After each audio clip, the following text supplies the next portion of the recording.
For those of you who don't know, I'm a pretty huge Invincible fan. This comic series is one of the first comics I read when I was first getting into reading them. Invincible is one of the series that inspired me into getting into making my own comic books, alongside Kick-Ass and the Jeff Loeb and Ed McGuinness Hulk run. I literally went into crippling debt finishing on my Invincible run. So like, comment, and subscribe so I can get some AdSense. I'm just playing. You can imagine how hyped I was to hear about and finally see the Invincible show come out and become a smash hit that it is. Now with the third season of the show right around the corner, I'm starting to wonder if the most controversial issue in this series is going to make the cut on the animation floor. Invincible issue 110, the issue where Mark gets... For those who don't know, Invincible is a superhero comic book series from writer Robert Kirkman, comic book artist Cory Walker, and Ryan Ottley. The series ran for 15 years, from 2003 to 2018, with 144 issues. While the comic was running, it wasn't the most popular comic on the shelf, even almost being canceled after the 5th issue. Like when I started, you said, just so you know, the sales aren't doing great. This might be canceled at any moment. And I think you said it like 3 times, like in the beginning. Like, yeah. And then like by issue 14, you're like, we're good. So if you want to just stay. Once the comic caught momentum, it gained a pretty strong cult following. On March 25th, 2021, Amazon Prime dropped the first season of the comic book animated adaptation, which went absolutely bonkers, blowing the series up, making it 100 times more popular than ever before, with viral, memeable moments like this. Die! Think, Mark! Season 2 came out in split parts, with the first part dropping November 2023 and the second part dropping March 2024. With all of this hype and eyes on Invincible, it has me thinking, will they put that part in there? Let me give you some context behind this scene. But before we get into that, I just want to let you guys know I am a comic book creator myself. I just dropped a new comic called Scrub, which is about my time playing AAU basketball. You can purchase a copy of that right now off my website. Also purchase a copy of my horror comic Tit for Tat right now off my website.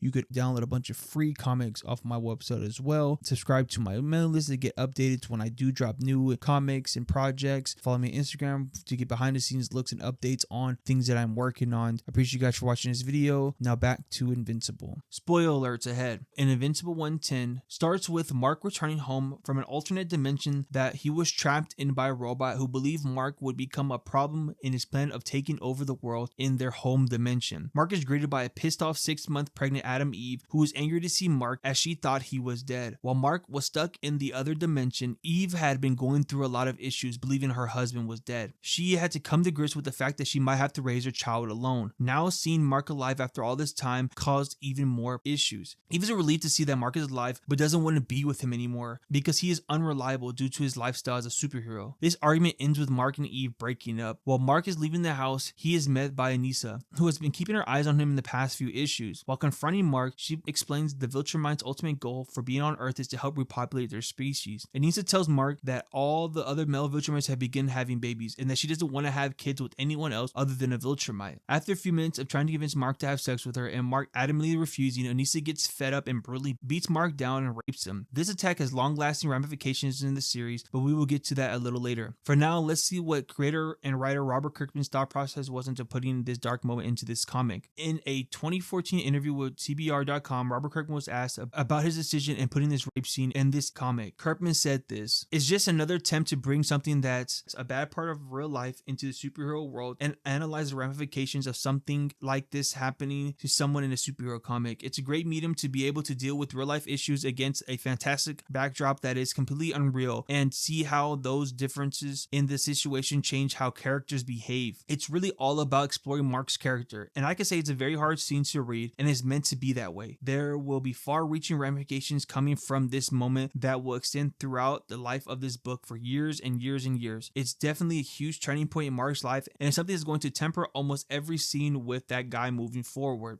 And that it did. After this issue, Mark doesn't just get over the assault. Mark is triggered every time he sees Anissa, and it doesn't help that she keeps teasing Mark and threatening to do it again. Lastly, Mark has a hard time getting intimate with his wife Eve, freaking out every time she tries to touch him in a sexual manner. For a few issues, Mark tries to keep the rape a secret, but eventually comes clean to Mark about what happened and how he feels that it's his fault for not being strong enough to stop Anissa. Now, this is a powerful and realistic take on these kinds of situations. Rape is not new to the medium of comics, but many times these scenes have been in poor taste or mishandled, as is the case of the incident with Batgirl and the Joker in The Killing Joke. Another example with Starlight in The Boys, which was handled way better in the show than it was in the comics. I'm personally not a fan of the portrayal of rape in comics or movies. In other mediums like movies, this kinds of assault is used to enhance how horrible a place or a person is. You can see this with prison-themed movies like Shawshank Redemption or American History X. It is also used to justify the brutal killing of someone who commits these kinds of assaults, as is the case in the movie I Spit on Your Grave. Either way, I personally just feel like it's too much, and this is coming from a guy who watches and reads some graphic movies, manga, and comics. Now, let's get back to the original question at hand. Will this scene be placed in the animated Invincible show? I think it for sure is. The issue 110 events, like I said earlier, have long-lasting effects on the series till the very end. Not just with the plot point of Mark trying to figure out how to get over the assault, but even on a grander scale in later issues. I won't get into that and spoil the comic anymore for you guys who are interested in reading the series. Now back to the CBR interview. The interviewer asked Robert Kirkman, was there any concerns about a scene like this being a trigger for readers that may have experienced a similar situation in their lives? Kirkman replied with this: sure, you always run the risk of doing that anytime you depict any kind of heavy emotional event. People have bad breakups with girlfriends and then they read that kind of stuff in comics. People lose family members and then they read a comic where someone loses a family member, and everyone's always dealing with some kind of traumatic event. We basically live in a space between traumatic events. When it gets down to it, as long as you handle these things tastefully and really do your research and trying to make sure you're aware of certain situations and how people handle them, and you do things as tastefully as possible, I think it could possibly help someone that's going through an event to see these kinds of things. But I would never shy away from a story because I thought it might offend someone or something like that. Then I would never tell any story. With that said, I don't see Kirkman moving away from this part of the Invincible story at all. Is it possible they change it a bit for the show? Maybe. They have tweaked a few things here and there in the past, but I don't see them deviating very much from this event. Robert Kirkman is a great writer and really took this rape scene serious and didn't use it as some sort of bullshit plot point to show how evil Anissa is or give Mark a justified reason to kill her in cold blood. He also didn't just write it off like it was nothing. Mark really had to live with these events for at least 10 or more issues after the fact, and even as a family was affected by this assault. Anissa's character arc also changes so much after this event as well. Kirkman really did his due diligence when it came down to handling his rape scene. I'm wondering how the audience will take this in the show. Even back when this issue first came out, many people online were not taking it that serious because it was a man being shown getting raped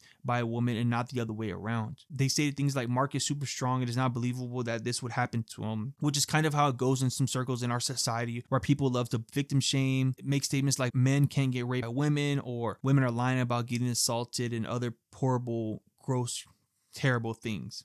A scene in the Invincible comic book around issue 110, and it's a female on male graphic rape, some of them being a big-titted woman, and Invincible. He's one of the only of their race left, and she's him, and he looks kind of uncomfortable. But I'm going to throw this out there. How can they do that without making it kind of hot?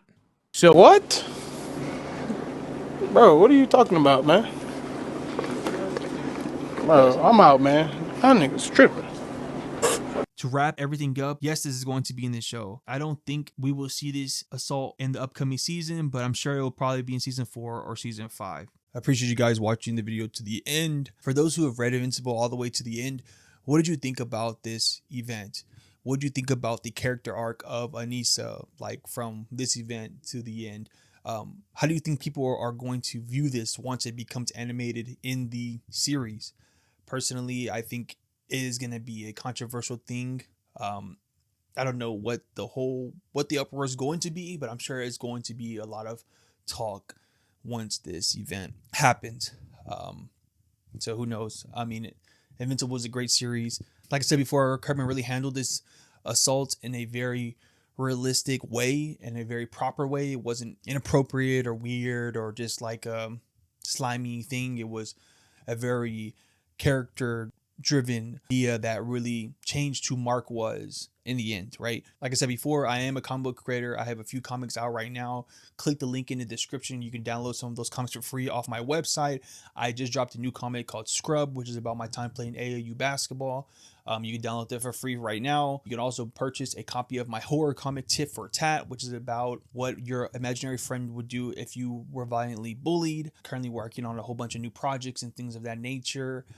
So be on the lookout for that. I'll be posting updates on those comic projects on my community tab as well as on my Instagram. So go follow me on there.